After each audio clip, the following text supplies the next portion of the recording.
he decided that he was going to bring this alligator home. So he grabbed this thing, and it was very much alive, and started fighting him and clawing at him and trying to do these barrel rolls and stuff, but he eventually wrestled it into the trunk of his car. I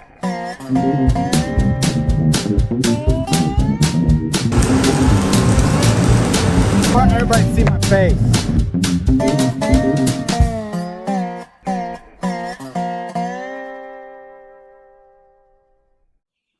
I'm going to try and do an idea that I had. So this YouTube channel, VinWiki with Ed Bullion, I've watched kind of since their beginning, since their inception. And they started doing these car stories that got really popular now. So I think I want to do a little bit of a spin-off of that, more like weld stories. A lot of us welders have a lot of interesting stories to tell. A lot of the information, a lot of people's names, I'm going to leave out of it. I'm going to change some things. That way I'm not violating any NDAs or agreements or anything that are in place. So I figure I'd compile some of my shorter, funnier stories and tell them. Well, if anybody else has any stories, they can email it to me. I'll come up with a way to construe it in a way that I'm able to tell it. Even if somebody wants to video themselves telling this story and send it to me, I'll review it, and if it's any good, I'll put it up as a video. We'll see how this goes. The first one that I have was told to me. It was with the contractor that I used to work with. We were a bunch of it was a small company. 11 of us total, 7 of us in the field, 2 welders. One of them was me, the other one was kind of a part owner. But anyways, they had this welder with them when we used to travel, and this was before my time, but they told me this story, and it was the funniest thing I've ever heard. And these guys were rowdy way back in the day, back in the times where you could be. So a bunch of pipe welders that get together, in a place that they aren't really familiar with, go out, have a good time. Well, they were down in Louisiana for a job for a while. And this one welder they used to go out with, he got in a lot of trouble. Mind you, this was sometime in the 80s, so, But he used to get rowdy a lot, go out drinking, and go back to the hotel, wake up all hungover and everything, and then get to work.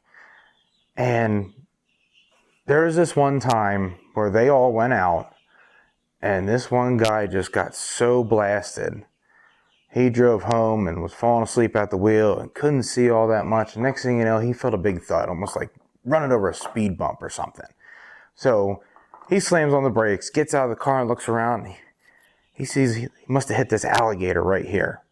And he figured it was dazed or confused, and he had some damage on the car. So for whatever reason, he thought instead of taking a couple pictures, well, I mean, back in the 80s, we really didn't carry cameras around with us very often.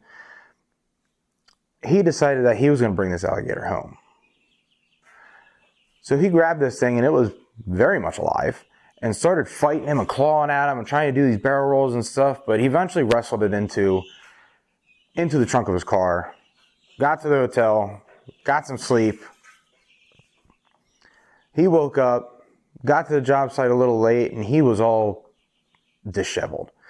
He got out of the car all frantic. He came over, guys, you got to come see this.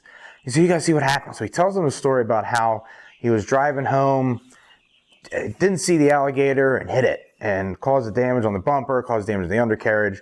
And so he grabbed it for insurance reasons. And they're telling him, like, why would you wrestle this alligator in the middle of Louisiana at night? He said, well, I had to keep it for whatever. I thought it was pretty cool. Whatever, you got to see it. And so he pops the trunk, and the guys just start falling on the ground, laughing their asses off. Because here, what he thought was an alligator was a truck tire tread. He was all scratched up from the steel belts and the liner and stuff because he thought he was wrestling an alligator. Oh, man. Needless to say, he was pretty inebriated. I don't know if he ever got it covered or not, but that was a little story that he told me. Trying to figure out whether I want to do some TIG welding tonight for some practice, or if I want to turn up my pulse MIG since I haven't used it in a little bit. Now the nice thing about my TIG 200P is that I can set up the pulse and it can make my welds look really nice and pretty and keep the heat down, and also get that color on the stainless that I'm looking for. But then I could do some pulse MIG and really get these welds done pretty fast. I think I'm going to do some TIG welding tonight. This is my Yes Welder TIG 200P. It's a AC and DC welder, so it's good for aluminum and steel, and it has some pulse settings to make it a little easier on me. But I also have my YWM 211P here that does pulse MIG. Pulse MIG is like a spray transfer mode, so I can get a lot of welds done very quickly. Of course, for that I'm going to need some gas, which I have a Yes Welder dual feed regulator that I feed both of these machines on, so I don't have to set anything up. Got this nice comfortable grip. I can use the trigger. I've got a Yes Welder tungsten in here. This is 2% seriated. I've got some TIG steel filler. This is 70S6. I've got my Yes Welder hood. I've got my other Yes Welder hood. I think I'm going to go with this one. This one's cool. And then now I even got my Yes Welder TIG gloves. So I'm all set. You can get all this stuff at yeswelder.com. Use my code STICKMANFAB23. You get 10% off every order. Let's fire this machine up. I'm ready to go. And one of the other stories that I have is, and it changes from day to day, because a lot of my students and a lot of people that have learned that I'm a CWI always ask me, what is the worst thing you have ever seen as a CWI? And to be honest, the worst thing I've ever seen kind of changes every once in a while, because I remember other things, and there's so much that I have seen that some things come to mind and are worse than others. But the one that is sticking in my head right now is when I was contracting, I got a call from this pipe company, and how we used to make our money was, since we were a small outfit, winning bids was harder for us. We did get a decent amount of bids, but winning bids was kind of hard for us. So we would kind of take the jobs that everybody else either screwed up or rolled up on, or whatever. We were the emergency call. So this one emergency call that we got was close to us, and they said, we really need your help up here. Something's not right. I said, all right, well, we'll come up and take a look. And there was this 8-inch and 12-inch pipe project inside the fence at a tank farm. And they were complaining about the welds. Even though it was an inspected project, these welds apparently were terrible. Get you back to my war stories. Kind of earlier in my career, so wasn't used to seeing a whole bunch of stuff. And we went down and we were looking at it, and meanwhile, I'm a new CWI at this time. And I'm looking around at it, and I'm like, dude, who passed this stuff? And, they were uphill 7018 welds, and they were just the worst things I have ever seen, especially to be inspected and passed, apparently.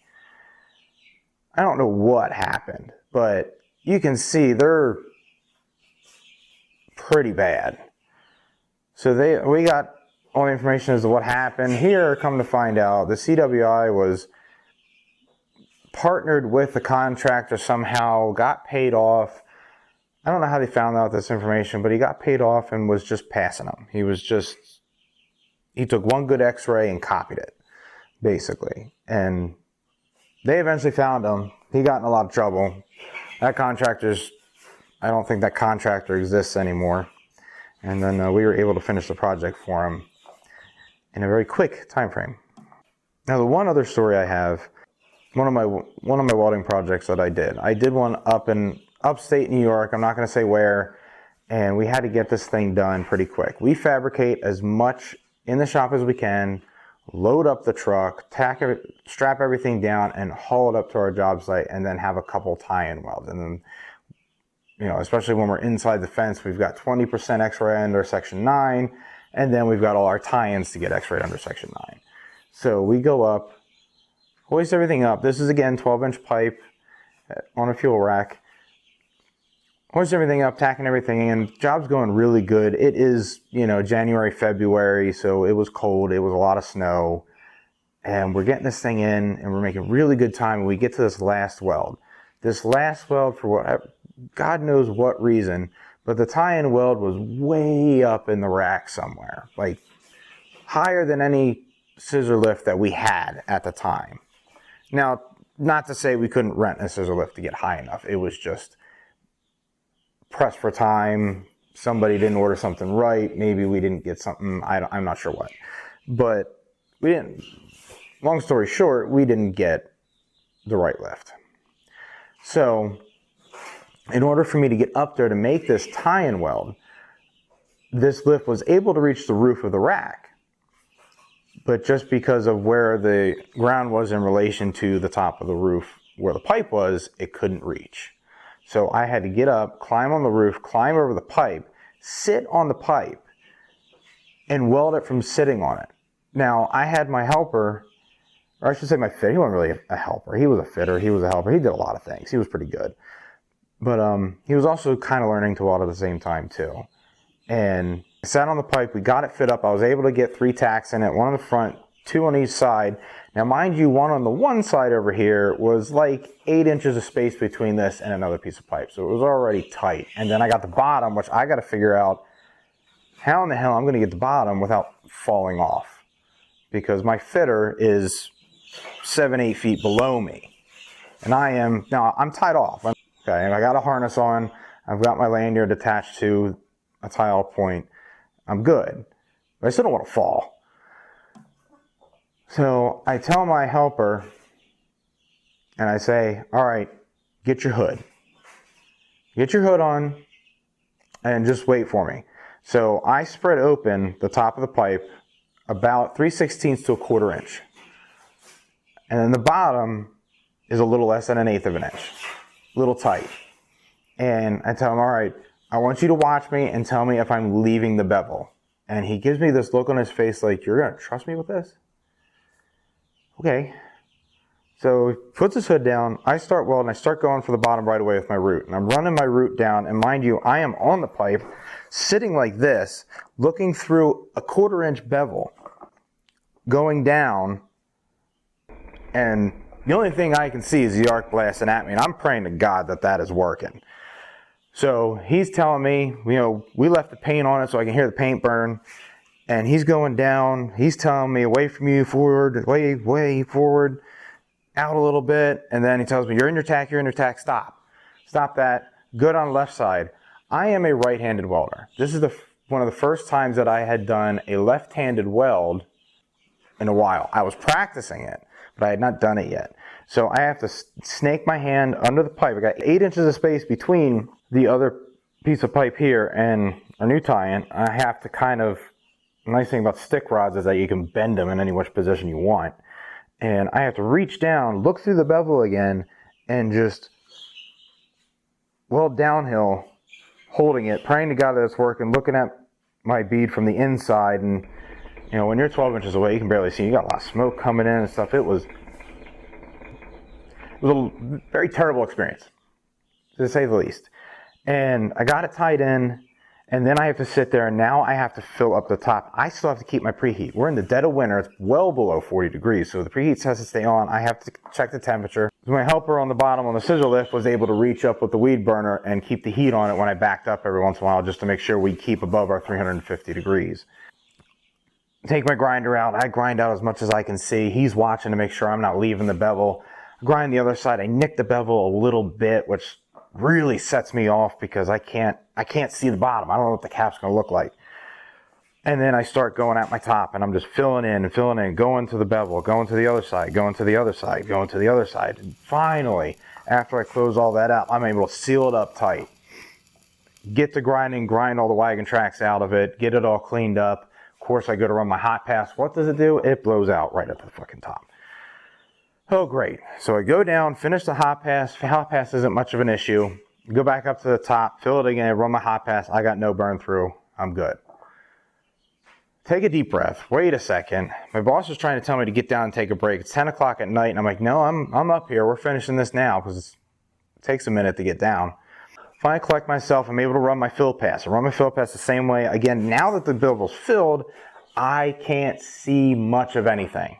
So I am relying on my fitter, and I'm relying on the fact that hopefully I know what I'm doing. And I put this tie-in in, I put the fill in. It feels good, it sounds good, I don't hear anything crazy. Fitter says it looks good.